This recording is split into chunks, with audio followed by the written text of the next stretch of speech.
ಹೀಗೆ ಸೇರ್ಕೊಂಡಿದ್ದೇವೆ. ನಮ್ಮ ಗೌರವಾಧ್ಯಕ್ಷರು ಹಾಗೂ ಸಂಸ್ಥಾಪಕ ಅಧ್ಯಕ್ಷರಾದಂತಹ ಉಪೇಂದ್ರ ಆಯ್ನೂರವರಿದ್ದಾರೆ. ರಾಜ್ಯಾಧ್ಯಕ್ಷರಾದ ಪ್ರದೀಪ್ ಹೊನ್ನಪ್ಪರವರಿದ್ದಾರೆ. ಜಿಲ್ಲಾ ಅಧ್ಯಕ್ಷರಾದ ಸುರೇಖಾ ಪಾಲಕ್ಷಪ್ಪನವರಿದ್ದಾರೆ.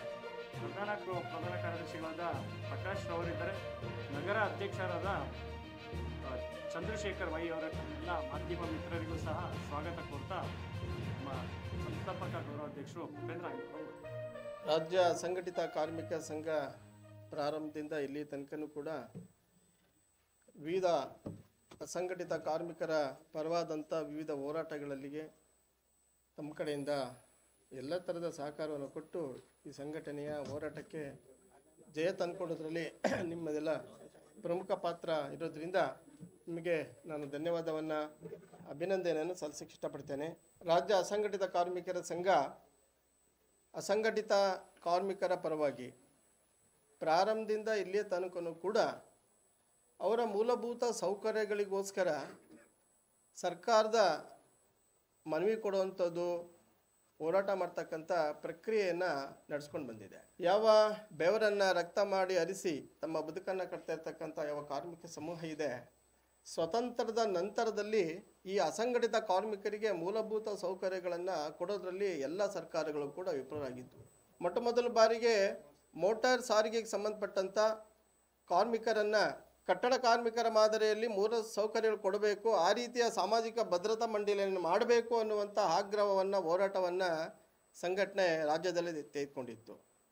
ರಾಜ್ಯ ವ್ಯಾಪ್ತಿ ಇದರ ಹೋರಾಟದ ಪ್ರತಿಫಲವಾಗಿ ರಾಜ್ಯ ಸರ್ಕಾರ ಮಾನ್ಯ ಕಾರ್ಮಿಕ ಸಚಿವರಾದಂಥ ಸಂತೋಷ್ ಲಾಡ್ ಅವರು ಮೊದಲನೇ ಕ್ಯಾಬಿನೆಟ್ ಸಭೆಯಲ್ಲಿ ಮೋಟಾರ್ ಸಾರಿಗೆಗೆ ಸಂಬಂಧಿಸಿದ ಕಾರ್ಮಿಕರಿಗೆ ಮೂಲಭೂತ ಸೌಕರ್ಯ ಕೊಡೋದಕ್ಕೆ ಸಾಮಾಜಿಕ ಭದ್ರತಾ ಮಂಡಳಿಯನ್ನು ರಚನೆಯನ್ನು ಮಾಡಿದರು.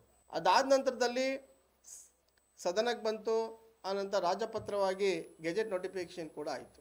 ಈಗ ಆ ಮಂಡಳಿಯನ್ನು ರಚನೆ ಮಾಡಿ, ಯಾಕಂತ ಹೇಳಿದರೆ ಕಾರ್ಮಿಕ ಸಚಿವರೇ ಅದರ ಆ ಸಾಮಾಜಿಕ ಭದ್ರತಾ ಮಂಡಳಿಯ ಅಧ್ಯಕ್ಷರಾಗಿರ್ತಾರೆ. ಉಳಿದಂತೆ ಅಧಿಕಾರಿಗಳು, ಆ ನಾಮನಿರ್ದೇಶಿತ ಸದಸ್ಯರು, ಈ ಥರದ ಒಂದು ಸಮಿತಿ ರಚನೆ ಆಗುತ್ತೆ. ಅದಾದಮೇಲೆ ಅದಕ್ಕೋಸ್ಕರ ಒಂದು ಸಾಫ್ಟ್ವೇರನ್ನು ಇಂಪ್ಲಿಮೆಂಟೇಷನ್ ಮಾಡಬೇಕಾಗುತ್ತೆ. ಹೊಸ ಗಾಡಿಗಳನ್ನು ರಿಜಿಸ್ಟ್ರೇಷನ್ ಆದಾಗ ಅದಕ್ಕೆ ಲೇಬರ್ ಸೆಸ್ಸನ್ನು ತೆಗೆದು ಸಾಮಾಜಿಕ ಭದ್ರತಾ ಮಂಡಳಿಗೆ ಜಮಾ ಮಾಡಿ ಅಲ್ಲಿಂದ ಮೂಲಭೂತ ಸೌಕರ್ಯ ಕೊಡೋದಕ್ಕೆ ಸಾಧ್ಯ ಆಗುತ್ತೆ. ಆ ಪ್ರಕ್ರಿಯೆಯನ್ನು ತಕ್ಷಣದಲ್ಲಿ ಪ್ರಾರಂಭ ಮಾಡಬೇಕು ಅನ್ನುವಂಥ ಆಗ್ರಹವನ್ನು ಸಂಘಟನೆ ಮಾಡ್ತದೆ.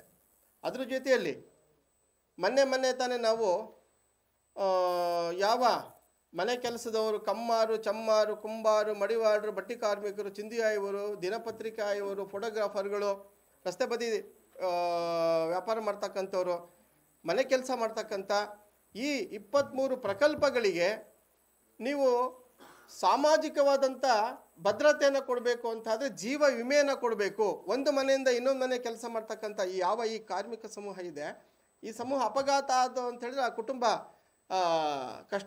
ಸಂಕಷ್ಟಕ್ಕೆ ಈಡಾಗ್ತದೆ. ಹಾಗಾಗಿ ನೀವು ಅವರಿಗೆ ಸಾಮಾಜಿಕ ಭದ್ರತೆ ಅಡಿಯಲ್ಲಿ ಅವರಿಗೆ ಸಾಮೂಹಿಕ ವಿಮೆ ಕೊಡಬೇಕು ಅನ್ನೋ ಮಾತನ್ನು ಹೇಳಿ ನಾವು ಹೋರಾಟವನ್ನು ಮಾಡಿದ್ದೇವೆ. ಇದೇ ಸ್ಥಳದಲ್ಲಿ ಕೂಡ ಪ್ರೆಸ್ ಮೀಟನ್ನು ಕೂಡ ನಾವು ಮಾಡಿದ್ವಿ. ಮನವಿಯನ್ನು ಇಡೀ ರಾಜ್ಯದ 16 ಜಿಲ್ಲೆಗಳಲ್ಲಿ ನಾವು ಸರ್ಕಾರದ ಒತ್ತಡ ಇರತಕ್ಕಂಥ ಕೆಲಸವನ್ನು ಮಾಡಿದ್ವಿ. ಮೊನ್ನೆ ಆಗಸ್ಟ್ 15ರಂದು ಮಾನ್ಯ ಸಂತೋಷ್ ಲಾಡ್ ಅವರು ಈ 23 ಪ್ರಕಲ್ಪಗಳಿಗೆ 1 ಲಕ್ಷ ರೂಪಾಯಿ ಅಪಘಾತ ವಿಮೆ, 50,000 ರೂಪಾಯಿ ಆಸ್ಪತ್ರೆಯ ಖರ್ಚು ವೆಚ್ಚ, ಹಾಗೆ ಸಹಜ ಸಾವಿಗೆ ಸಂಸ್ಕಾರಕ್ಕೋಸ್ಕರ ಅಂಥೇಳಿ 10,000 ರೂಪಾಯಿಯನ್ನು ಆ ಯೋಜನೆಯನ್ನು ಮಂಜೂರಾತಿ ಮಾಡಿದ್ದಾರೆ. ಸದ್ಯದರಲ್ಲಿ ಅದು ಕಾರ್ಯಗತ ಆಗುತ್ತೆ. ಯಾವ ಅಸಂಘಟಿತ ಕಾರ್ಮಿಕರಿಗೆ ಮೂಲಭೂತ ಸೌಕರ್ಯ ಕೊಡೋದ್ರ ಜೊತೆಯಲ್ಲಿ ಈಗ ಕ್ರಾಂತಿಕಾರಿ ಯೋಜನೆಯನ್ನು ಜಾರಿಗೆ ತಂದಂಥ ಮಾನ್ಯ ಕಾರ್ಮಿಕ ಸಚಿವರಾದಂಥ ಸನ್ಮಾನ್ಯ ಸಂತೋಷ್ ಲಾಡ್ ಅವರಿಗೆ ಸಂಘಟನೆ ಅತ್ಯಂತ ಗೌರವಪೂರ್ವಕವಾದಂಥ ಧನ್ಯವಾದ ಮತ್ತು ಹಾಗೆ ಅಭಿನಂದನೆ ಸಲ್ಲಿಸ್ತೀವಿ. ಶಿವಮೊಗ್ಗಕ್ಕೆ 21ನೇ ತಾರೀಕು ಬರ್ಬೋದು ಅಂತ ನಿರೀಕ್ಷೆಯಲ್ಲಿದ್ದೇವೆ.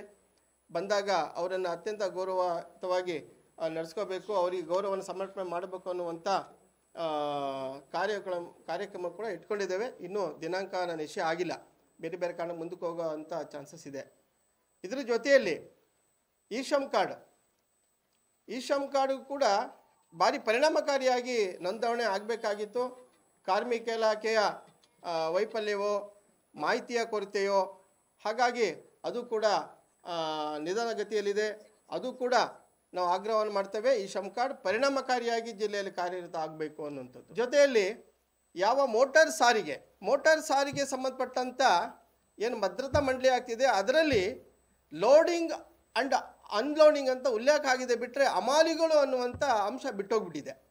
ಅದನ್ನು ಸೇರಿಸಬೇಕು. ಆ ಹಮಾಲಿಗಳು ಮತ್ತು ಪೆಟ್ರೋಲ್ ಬಂಕಲ್ಲಿ ಕೆಲಸ ಮಾಡ್ತಕ್ಕಂಥ ಯಾವ ಫ್ಯೂಲ್ ಆಗ್ತಕ್ಕಂಥ ಕಾರ್ಮಿಕರಿದ್ದಾರೆ ಅವರನ್ನು ಕೂಡ ಇದರ ವ್ಯಾಪ್ತಿಯಲ್ಲಿ ತಂದರೆ ಬಹಳ ದೊಡ್ಡ ಕಾರ್ಮಿಕ ಸಮೂಹಕ್ಕೆ ಇದರ ಲಾಭ ಆಗ್ತದೆ ಅನ್ನುವಂಥದ್ದು ಸಂಘಟನೆಯ ಅಪೇಕ್ಷೆ. ಹಾಗಾಗಿ ಈ ಎರಡು ವರ್ಗಗಳನ್ನು ಈ ಮಂಡಳಿಯ ವ್ಯಾಪ್ತಿಯೊಳಗೆ ತರಬೇಕು ಅನ್ನುವಂಥ ಆಗ್ರಹವನ್ನು ಸಂಘಟನೆ ಈ ಸಂದರ್ಭದಲ್ಲಿ ಮಾಡುತ್ತೆ. ಧನ್ಯವಾದಗಳು.